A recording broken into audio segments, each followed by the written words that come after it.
Welcome back, welcome back, welcome back. Welcome back to episode number 5 of the Altered States Unplugged podcast. I am one half of this dynamic duo, Kyle Strubing.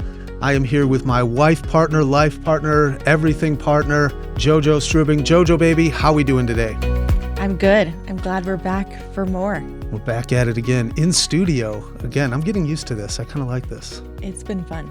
It does. It gets you kind of locked in and present to what we have going on. Whereas sometimes we do these at home. It's like you got the dogs going on and what's the neighbor doing. So we're really locked in and we're excited to share with you guys what we have going on today. Today we are going to dive into best practices for your float session. We're going to kind of take that next step, that, what would you say, float 201. Float 101, just kind of the benefits, things of that nature is on episode 1. So if you're just first tuning in, maybe check that episode out. And this one, though, is going to focus more on what to do when you get there and kind of take a little bit of a deeper dive into floating. So we're excited for this episode, 100%. Whether you're a first timer or a seasoned floater, this episode is going to help you get the most out of that float experience, whether you float with us or you go and float somewhere else. That's one of the things that we're real big on. We'd like for you to use us as a resource to where when you go in, not everybody does it the same. At least this way you'll have a game plan and an idea of what it is to expect. We're going to go into 4 different things, break it down 4 ways, right? Before you float is the first one. The second one is going to be upon arrival, what you should do. Number 3, obviously during the float. And then 4, which to me is pretty key for the floats, and that's going to be the post-float practices. Say that 5 times fast, post-float practices. So before you arrive, upon arrival, during the float, and post-float practices. I'm excited for it, but I know you want to announce a couple things here before we dig into it, so take it away. Yeah, we got a lot of great info for you today, but we also have a free resource for you that goes with this episode, so you don't have to take notes. Download this free resource. It has tons of prompts and checklists and things that we're going to be talking about today so that you can take what you learned today and really implement it and put it into action. So go download this float therapy toolkit is what we're calling it. Download it at alteredstateswellness.com/5. That's where you'll find the show notes and you can download this resource. It's a great one. We give it to all of our customers when you float with us for the first time. Right. And people love this resource. So it's a good one. Yeah, the customers definitely dig in on it. I feel like I don't have anything to say when I get in. There's like, oh, I heard about that already. So it is super comprehensive and it'll just give you some reinforcement into what to do. And that's nice, right? Because when you show up there, I always say it can be weird, goofy, different, especially the first time. It's nice to have a game plan, and it's just going to make you a little bit more comfortable in there. So I'm going to dive right in if that's okay. Yeah, let's go for it. All right. Step 1, section 1, before you arrive. A couple bullet points on this, right? The first one is going to be your hydration and your diet, right? Obviously, we're here in Texas. It's 100 degrees out. Hydration is key, something we're really focusing on anyways. But you do want to make sure to stay hydrated, but also kind of have a little balance between there. I wouldn't say, slam a whole 2-liter bottle worth of water because you're going to be sitting in water for an hour. The last thing you want to do is have to interrupt your float because you got to pee. Flat out, right? You're not able to think of anything in there. So the whole goal is to think about nothing, in fact. And if you're sitting in there and your bladder's swelling, it can definitely hurt that. So I would say don't crush that huge Starbucks coffee or a gallon of water before. But you definitely want to stay a little hydrated. You don't want to be super dehydrated in there because the salt's going to pull some of that stuff out. And you want to just kind of keep that hydration going. I would also say something. You don't want to be hungry going in there. It's so funny. One of the things that we hear, I don't want to say fairly regularly, but we hear is people come out and they're like, "Oh my gosh, I'm so starving" afterwards. And you're like, "Okay, yeah. I mean, it happens, right?" Yeah. Well, you're sitting there in your thoughts, like you said, and you're realizing, man, I think my body is hungry, right? So eat a little snack before, you know, not a heavy meal. Right? Just like with hydration, this is also a balance here. I would say a small meal, little PB&J sandwich or something like that, maybe a smoothie. but definitely no China buffet, no Golden Corral or what they have up north, the Old Country buffet, none of that, because you are going to be laying down and burping these fumes into the tank then that you're going to have to breathe. Certainly can be uncomfortable. So you want to ride that balance a little bit of being not overly hydrated, but not also not dehydrated, and then not super full and not absolutely famished. So there's a balance there. So little snack, little something to drink. The second one, which is huge, it's going to be your mental preparation. I like to think, I do a mental checklist before I really do anything and have an intention to be like, what do I want to get out of this? Right. And that's pretty key. You want to just figure out what it is. Do you want to relax? Do you want to gain some mental clarity? Maybe it's stress relief, or maybe it's nothing. Maybe you just want to unplug and this is the place to be, right? This is what you want to do. Setting intention and leading up to it before you're sitting in the tank, because there's so much going on in there. Well, there's really nothing going on in there, but mentally there's so much going on. It's a new place a lot of times, things like that. So it's nice to just, and then that way it's nice to just focus on that. And then that way when these things come in your head, you're then able to just focus right back to it, exactly. right? Yeah. Yeah, when you let your mind loose, you can go a million different directions. Sure. So really thinking about before, like, what do I want to focus on in this session? Is it, a specific mantra you've been thinking about? Mantras are huge right now. Things like, I am worthy, I am calm and centered. I'm good enough, I'm smart enough, and gosh darn it, people like me, right? Yes. So you're a little young for that, but yeah. No, it's absolutely. And I'll sit there and I'll kind of, I'll talk myself up when I'm in there and just say, hey, look, I go in, like David Goggins talks about his cookie jar. I'll go in my cookie jar and I'll say, yes, I have all of this going on, but hey, you've done it before. You ran a business through COVID. We've made it. You've been doing this 6 years. You know what you're doing. And I'll really talk myself up. I'll be like, you're a badass, and that's, yes. So, I like to, all that positive affirmations is key. It's key in life, but it really even digs down. When you're floating, you're so open. There's nothing going on. You're able to put really positive things into your mind. I always tell people there's nothing but positive vibes in our tanks, right? So when you have that kind of mental path going already prior to, you're just, that kind of really helps to push it forward, right? Yeah.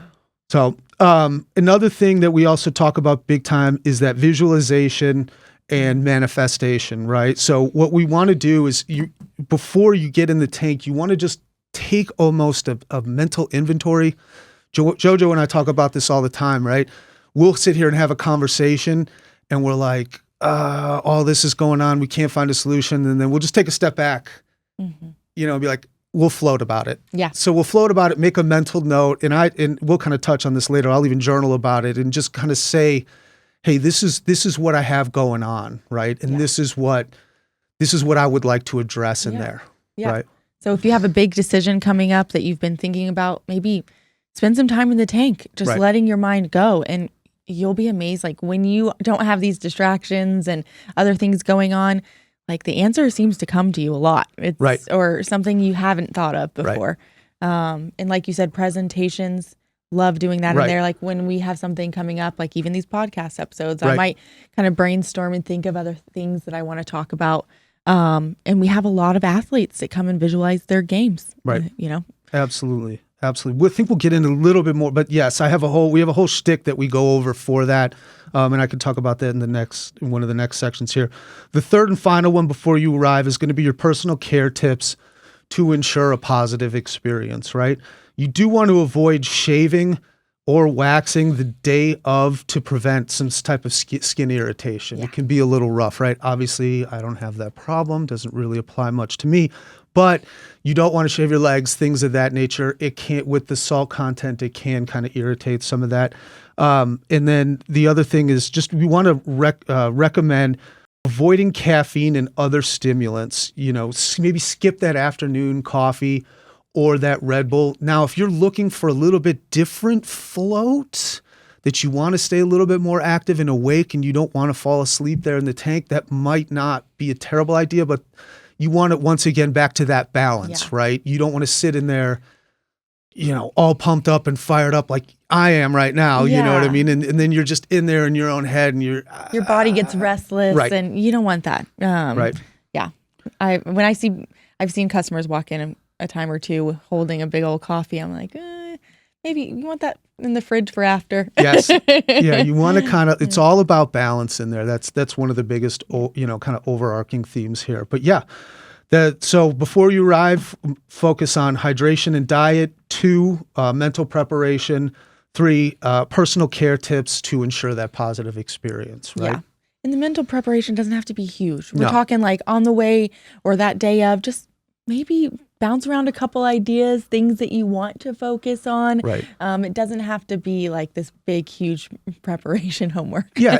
Maybe get to the facility 15 minutes early and jot a couple things down. Yeah. That's definitely not a bad idea. But yeah, that seems pretty good on before you arrive. Section 2, babe. Yeah. So moving on, upon arrival. So these are some best practices for when you get to your session, starting with number 1, which is some stretches. A lot of people don't take advantage of this, but I think it's a great thing to add right before you get in the tank. Loosen up those muscles, bend over, reach for those toes, loosen up some shoulder rolls, some neck stretches. But getting your body loose once you get in the water, you're going to get that zero gravity effect. All that water is going to give you that nice spinal decompression. If you stretch before, it's going to give it to you even more. So there is a whole, because you're weightless essentially, like if you think of, even if you lay down on this table or on your bed, you still kind of have gravity pushing down and then that mattress or whatever pushing up. So this is like a total zero gravity thing, and you do get spinal decompression in there. It can be uncomfortable to painful-ish. I always tell people, the difference between being uncomfortable and being in pain, right? Obviously. We have ways to mitigate that, certainly, but if you're just if you're not super tight going in there, it's going to really mitigate a lot of that. Give your joints and stuff some room to grow and not to grow, but to stretch out.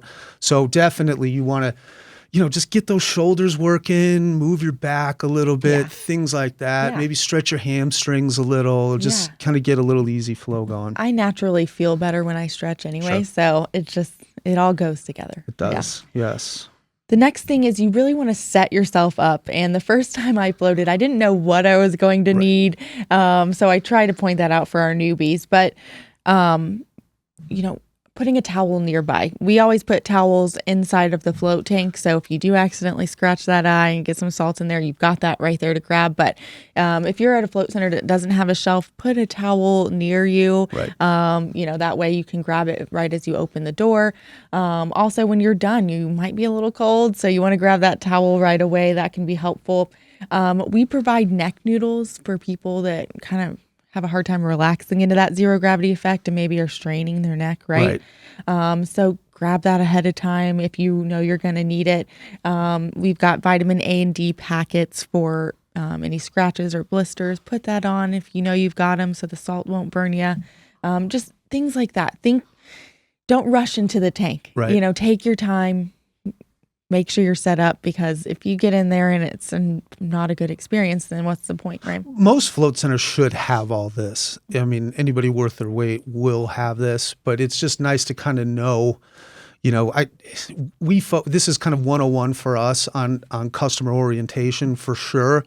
But this is a lot for a lot of people who haven't, who aren't floating with us, just to kind of keep in mind, because it would be, you sit there and when the floats are with you, man, it would have been nice if the towel was 4 feet over this way and I had an opportunity to do that. Because the last thing it's okay to hop out of the tank and get back in, but the last thing you want to do is get all the way out, grab something and have to come back. It totally ruins the experience. You get a flow and then, you'll scratch your face or something like that. Even if it's like right here, it's so funny that'll somehow defy gravity and make it into the corner of your eye. So it's just better to go to the towel. I would say hand to the towel to your face and then back. Just so if you can keep that within arm's reach as you're kind of reaching out of the tank, it really helps. Yeah.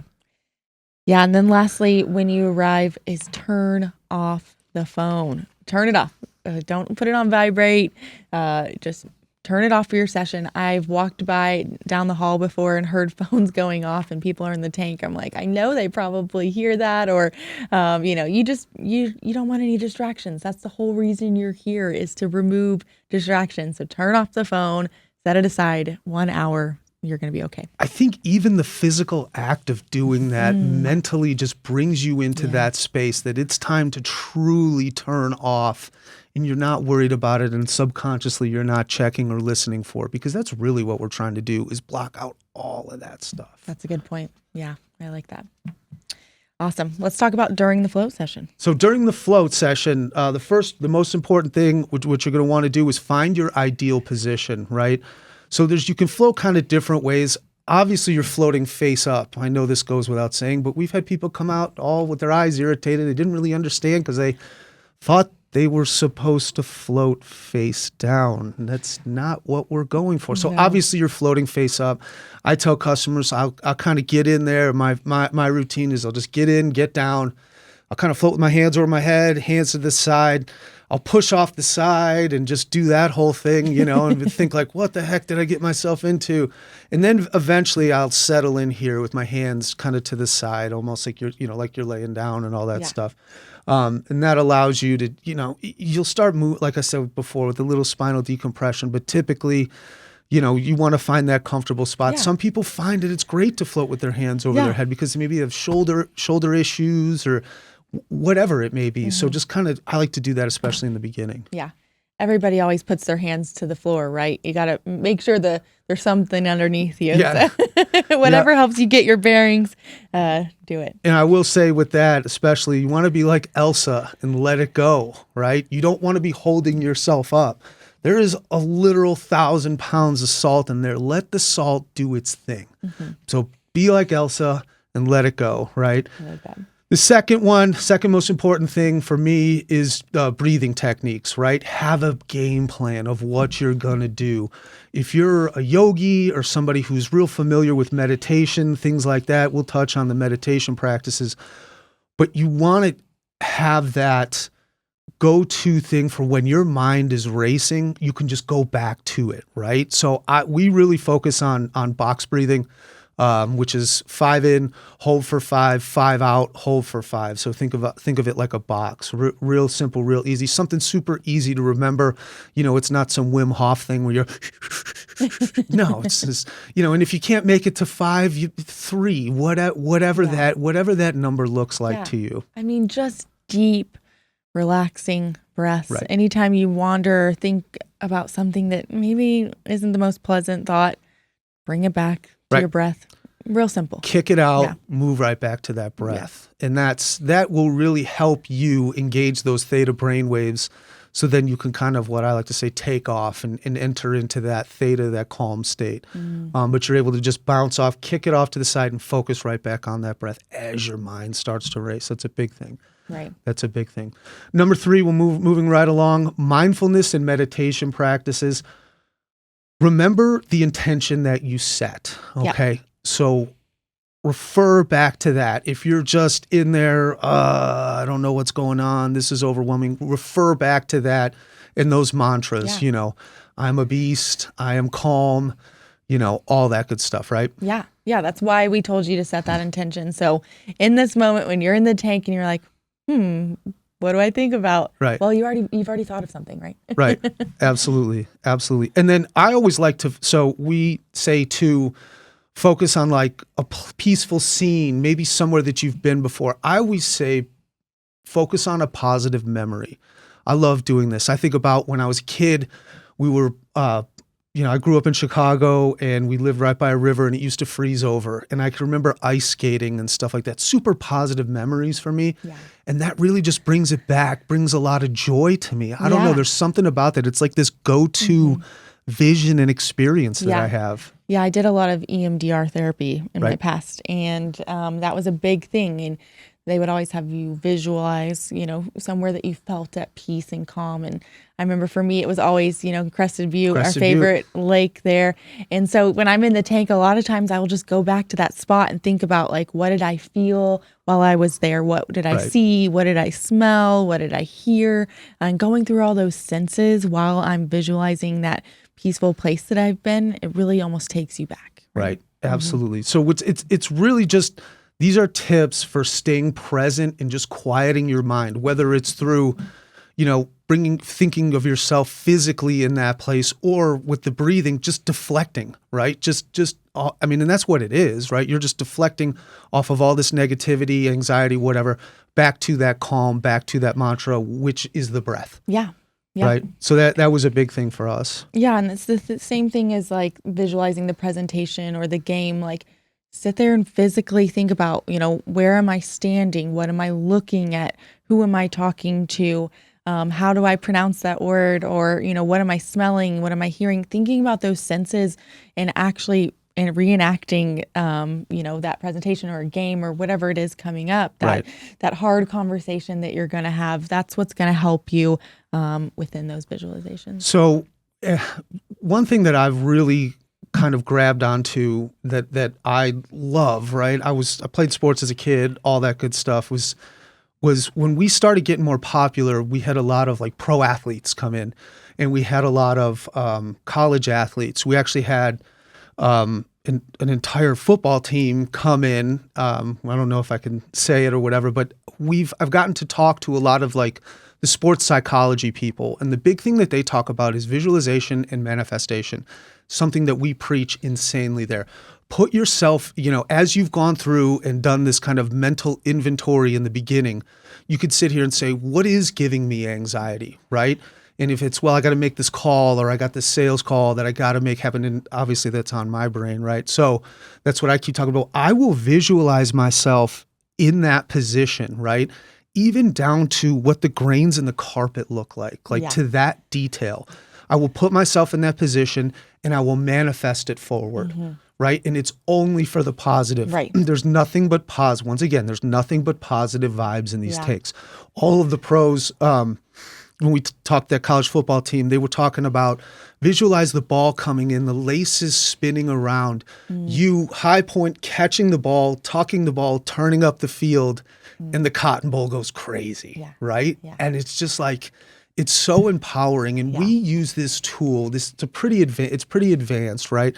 But I use this tool in my everyday all the time. If we have to speak, and there's so much power in that, because then when it actually happens, you feel like you've been there already. That's the whole point. It's fantastic. It really is. Yeah. It really is. Your mind has already seen yourself performing this or doing this in a positive way, in the way you want it to go, and it knows what to do. You've manifested it. Yeah. It really is. It really is a powerful tool. And then number 4, the last one, is just dealing with distractions. You just want to kind of calm that inner voice, especially any negativity, all that good stuff. And that goes back to using the affirmations, focusing on your why you're there, your intention, all that stuff. It's pretty key. Bring it back to the breath every time. Yeah. I just start breathing. Not that you're going to, I have to say this all the time, not that you're going to forget to breathe. We're just bringing it back to mindful, right? That's right. So that's it for on that section 3 during your float. Babe, why don't you take over post float? So this is a post float, and like Kyle said, probably one of the most important pieces of the session, and what people often forget the most. But really, if you want to take the benefits from that session and continue them on, it's all about the things you do post float. Right. So number 1 is take a few moments to really let that relaxation linger. Don't rush and throw your clothes on and run back to work. I mean, some of us, you do what you got to do. You got to do it. But if you can, take a few moments to sit in our relaxation lounge and journal, which we're about to talk about here. Take some time to maybe just go home and decompress and relax. I tell people, don't plan something right after, because most of the time you're going to want to relax and let that calmness stay. So you don't want to run to dinner and have to get ready right away and things like that. Well, and get all those senses back in, right? That's kind of, you're going from 0 sensory experience to now a whole ton. And it honestly can kind of get overwhelming. Yeah. Right. Yeah. And so ease in. And we always talk about the post-flow glow. So post-float glow. And you'll ruin that. If you have all these other things kind of inundating you, you'll lose that kind of that calm and stuff like that. Or like for me, it just helps me deal Yeah. with the calm that much more. But Right. you want to kind of ride that post-float glow as much as you possibly can. Yeah, For sure. absolutely. And I'm going to kind of combine the next two here, which is journal and reflect on your experience, because I think these go hand in hand. But journaling is huge, and don't wait to do it till the next day. Do it as soon as you possibly can, because so many things come up during your float session, creative thoughts, ideas. Maybe you did have that decision and you thought of a million ways to answer, or that presentation. Like, go write down exactly what you were thinking about. If you had a negative emotion, write it down. A positive emotion, a memory that was popping up.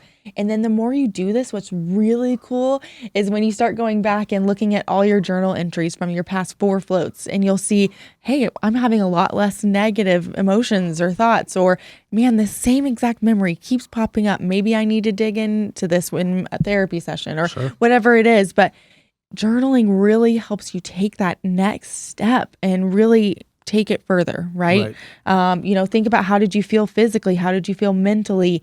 Do you notice any particular thoughts or sensations in your body? Write all these things down. It's huge. And the more you write about it, the more you reflect on it, especially session after session, you'll start to notice patterns and things. And it's huge. Yeah, and I will say, when you are journaling, like, journal in your own voice too. That's the other thing. Like, I'm not writing like a literary document when I'm journaling. There's no, I'm not proofreading it. It's for you. It's really just for you to make that mental to physical connection. And once you write it down in stone, it tends to really lock in. Yeah, you don't have to write a story. Think of it as a log even. You're just logging your session. If you download the free resource, we have journal prompts in there for you. How did you feel today? Did you have any positive thoughts? Did you have any negative thoughts? All those questions. So you don't even have to think about what to write. You can just answer the questions. And a lot of times for me, it's just a matter of getting started, and then it starts to flow, right? I will if you're in the float, drove up to this store. Yeah, I thought it was weird. This weird bald-headed, bearded guy ran me through this. He was kind of funny, and then poof, now you're off and running. So it's sometimes it just takes starting, and it's the practice of it, right? Consistency of the practice. Yeah. I mean, I think journaling is great to do just in general, but specifically after your session, it will help you make the most out of this session. Next is hydration and nutrition. So obviously, after sitting in 1,000 pounds of salt, you're going to be a little dehydrated after your session. So rehydrate, fuel back up with all that water. If you are at our center, you can always grab some kombucha on tap after.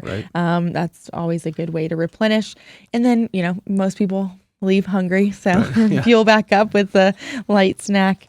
Little electrolyte powder is not a terrible idea afterwards. You know, that can kind of get you restarted too.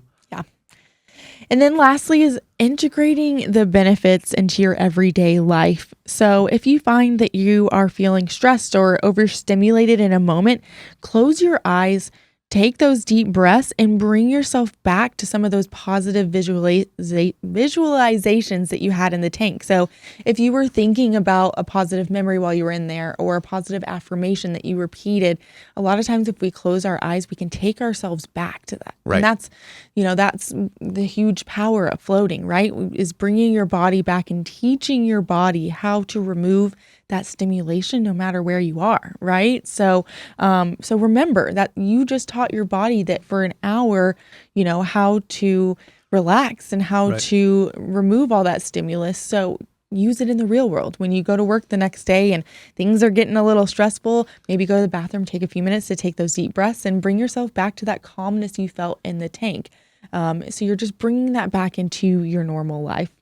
Yeah, you're just able to utilize all that in your daily life, down to the, setting the intention all the way to the breathing pattern and all that. And if you stick with, like, box breathing for me, I will notice when I get all fired up, I will then, I'll go to the box breath and I'll go to these different things that I've utilized and taken advantage of within the tank. And you can almost put yourself, remove, once again, have another out of body. Yes, you can go back and forth to where you were in the tank. It's really powerful. Yeah, it is. And with that, Also, continuing a regular float practice. The more you float, the better your mind gets at disconnecting. Your mind might be wandering tons that first session, but by the time you get to that fourth session, you find your brain is able to cut things out. You're able to really focus on what you want to focus on that day.